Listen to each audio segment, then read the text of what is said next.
it's so funny. Like I don't usually speak, so like when I'm sitting there with a guitar, I'm like, I got no nerves, but I'm nervous. This is weird. Very excited to be here. I want to thank the Connecticut Community Foundation for having me speak with you all this evening. Congratulations to the scholarship recipients.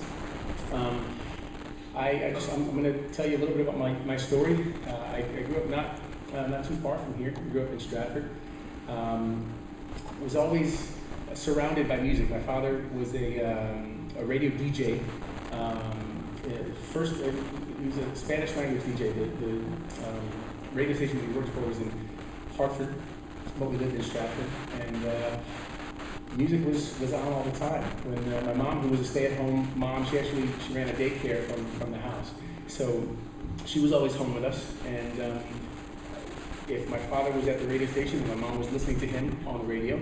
If he was home from the station, he was always listening to what was happening at the station while he was not there. So, you know, I call it the background noise of my childhood was music. It was always on.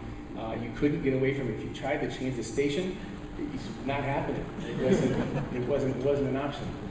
So early on, I started kind of mimicking the sounds that I would hear on the radio.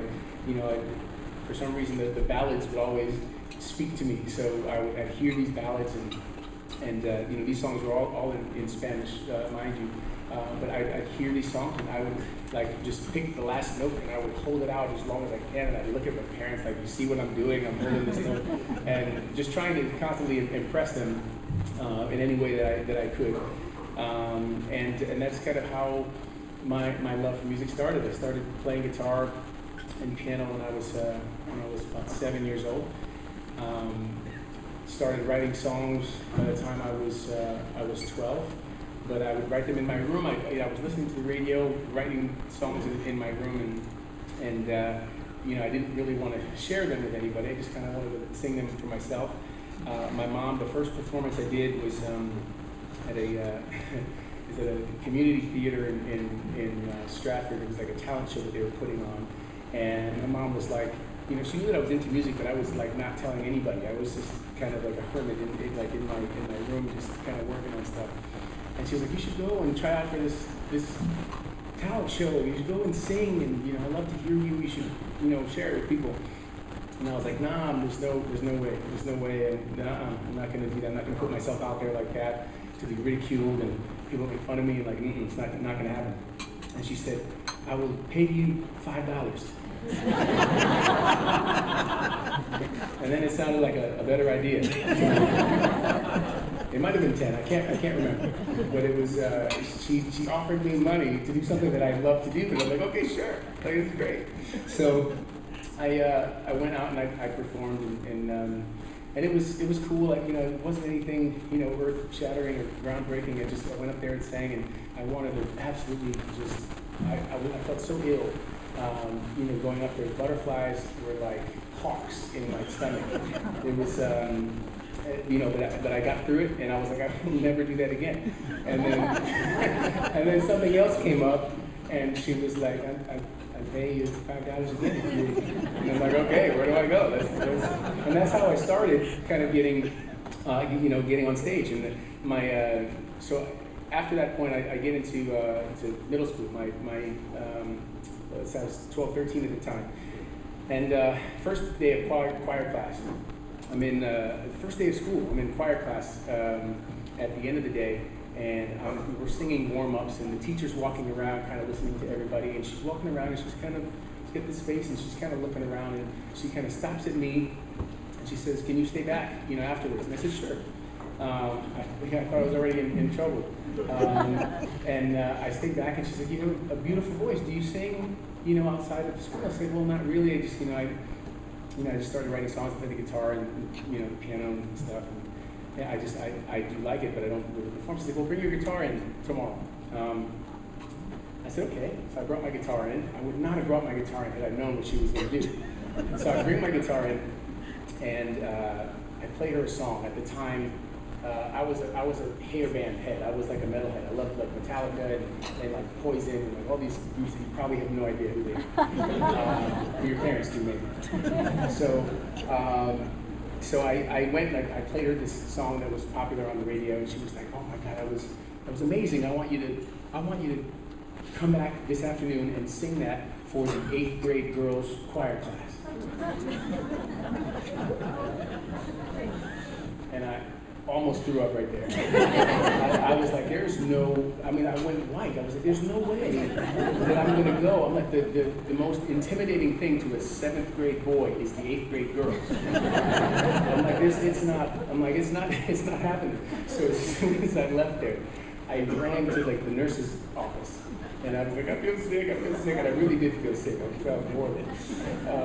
And I was like, I gotta go home. So they called my mom, and as they're calling my mom, the choir teacher, Mrs. Stapp, her name was, she walks by and she sees me in there, and she knew that I didn't want to do it. And she was like, "What are you doing?" And I'm like, I don't feel well. And she says, "I know what you're doing. You're trying to get out of what I asked you to do this afternoon, and it's not going to happen." She got on the phone with my mom. She said, "Don't pick him up. He's trying to get out of something, and I'm not letting him." And so I was like, "This is not happening." So lo and behold, the afternoon time comes. I am shaking like a leaf. Like I really wish that there was like a video camera on the wall so I could see how nervous that I really was at that time. But, so I ended up doing it. I sang the song, and at the end, everybody cheered and applauded. And I still was like, "Oh my God, I just want to crawl into a hole and go away somewhere." And then the next day, I get into school, and then I see people are pointing and like, "Hey, you're the guy who sang it. Oh, we were there. We wish we could see it." Like, and there was like just people talking about the performance that I had done. There were girls and guys alike that were kind of bringing attention in my direction that I was not expecting. And I was like, I didn't think that it was anything. I did what she asked me to do, and it seemed like people liked it. And that was the first time that I really got like a peer review. I got the okay from my peers that I was, decent at least at what at singing and at playing just the whole thing, and that gave me a bit of encouragement. Like, I'm like, wow, they actually liked it. So my teacher after that, Miss Fad, she basically pushed me to do absolutely everything without paying me like my mom used to. And she forced me to do everything. She started getting me into, like, there was some national competition that happened called America Sings that she ended up having me send an audition tape to sing the national anthem, and I was chosen to sing the national anthem in New York that year. And she pushed me. She was great, and I would not be here had it not been for my mom and for Miss Fat. I promise you, I would not be standing here. So all that to say, that education is super, super important to me. Is one of the reasons I got my degree in music education, because I wanted to be able to give back in that sense. I was inspired by my teachers, not only in middle school, but in high school. I had great educators that kind of just put me on the right path and just threw as much music as they could at me, and really, they really shaped me into to who I became. So I'm becoming a music educator was something that was unexpected to me at first, because I went to school as a music theater major. I was thinking I was going to get my degree in music theater, and then I switched my degree to music ed, and I got my degree in music ed, and I'm very, very thankful for the opportunity that I got at Hart. I went to the Hart School of Music in West Hartford, and that time of my life was something that really, really shaped me. After college, I got a call from a band, a Derek Trucks band. They wanted me to come out and be their lead singer there. Trucks is an amazing guitarist. If you don't know who he is, please check him out because he is phenomenal. He's got he and his wife have a band called the Tedeschi Trucks band, and they are phenomenal. So he was my first boss. He was younger than me. He was 19 and I was 22 at the time. It was awesome. But we traveled the world. I did, the first year I was with him, I did 180 shows in that first year. It was insane. I was 222 days on the road. And I really just, was thrown to the fire. It's like, this is road life. This is what it's like. This is what you want to get used to. So I did it. And I did that for 2 years. I ended up getting a solo deal with Capitol Records. Got my deal, released albums with Capitol from 2003 and 2006. I lost my deal in 2006, and I didn't know where my career was going to go from there. I said, I love what I'm doing. I just don't know how I'm going to continue. I'm going to try to find a new record deal. Tried to find a new record deal. Nobody wanted to sign me. 5 years go by, and I was riding the Capitol Records wave as long as I could, and I just wasn't getting, I was getting door shoved in my face after door after door, and 2011 came along. I had one last contact that I was hanging on to. I really thought I was going to get signed to Blue Note Records. Was meeting with them 3 times. I met with them and did a big showcase for them in New York. A couple of days later, they get back and they say, "I'm sorry, we're gonna pass." And I really thought that was the end of my career. It's like this. I'm like, we've been trying for 5 years. At this point, I've got a wife and 2 little girls. That I've got to provide for it somehow. I can't just hold on to this thing if it's not going to provide for my family. So get an email from my manager saying, "Hey, the Universal Republic Records just sent this over. There's apparently some new show that they're starting. You should check it out." I look at it. They had just done it in Holland. It was called The Voice, Holland, and they had just done it, and you could see the chairs turning around with people singing, and it seemed like this big party. And then they would start talking afterwards, and I had no idea what they were saying. But the other part was interesting. I was like, it's kind of interesting enough. Maybe I'll, I was like, it was interesting enough, but at the same time, I was like, I don't think that's the thing for me. I was still being stubborn. I was thinking that I could still find a record deal with Fashion Records, and I had already tried to find one in Fashion Lane. It wasn't working, but I thought for some reason I could. So I told my manager, like, it's cool, but I don't think I'm going to really do it. A week goes by, and my manager's like, "Dude, you have to do this. I'm gonna get you an audition. I'm gonna get you an audition." And because I had already been in the business, they have it's not a cattle call audition where you have to go and stand in front of in a line of thousands of people. They actually can make an appointment for you, and you can show up at a particular time and do an audition. And I said, I don't think I want to do it. Like, you can get me an audition, but I don't think I'm going to do it. So we got me an audition time for the following Saturday, and I talked to my friends about it, talked to my family about it, and I was like, I don't feel like it's the right thing for me. I don't think I'm going to do it. And my brother was one of the last people that I spoke to about it 2 days before the audition, and he said, "Javier, what do you have going on in your life right now where you think you could miss this kind of opportunity?" And I thought about it. And I had nothing. I had nothing. I had no gigs to speak of on the books. I had no record labels knocking down my door. I had nothing to. There was no light at the end of the tunnel, career-wise for me. So I said, you're right. I have nothing to lose. I might as well give it a shot. I went. 2 days later, and here we are. So.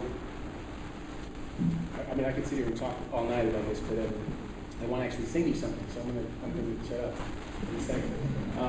But chase your dreams.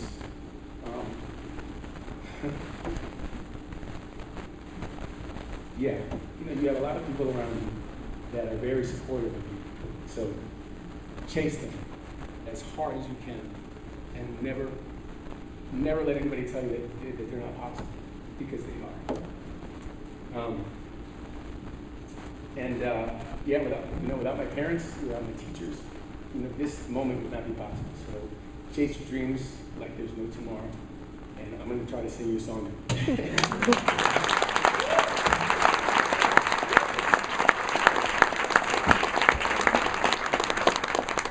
guys are making me cry. I want to cry. Sing us a ballad.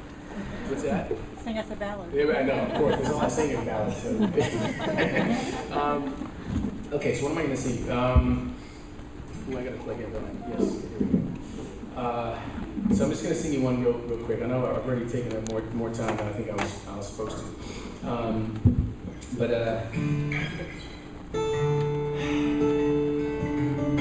I'm going to sing you a song that's it's the last song on my album. It's a cover that I did.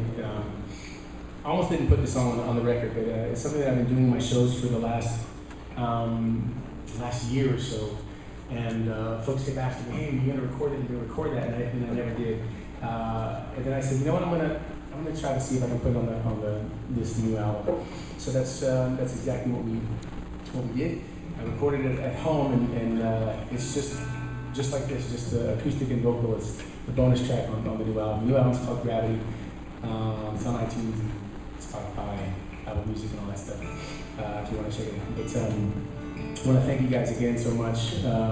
Thank you, Connecticut Community Foundation, for all that you do for these bright futures, these bright young adults that are here. I wish you all nothing but the best, and I hope to see you for one of my shows here in Connecticut or in the mall somewhere, wherever I happen to be walking around. I hope to see you all very soon.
It's so broken.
is how to shoot somebody who outdrew you.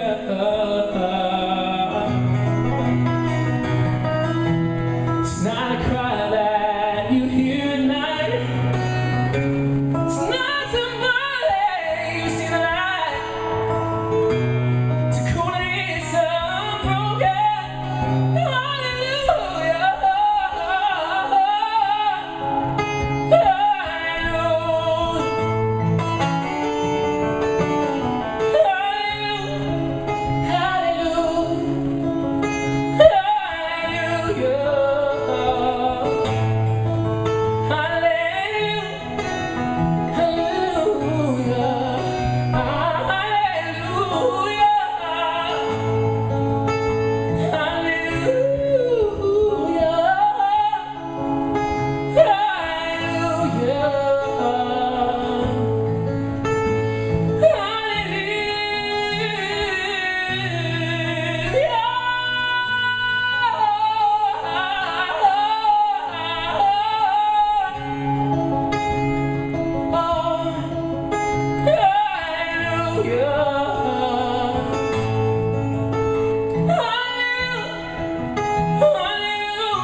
Yeah.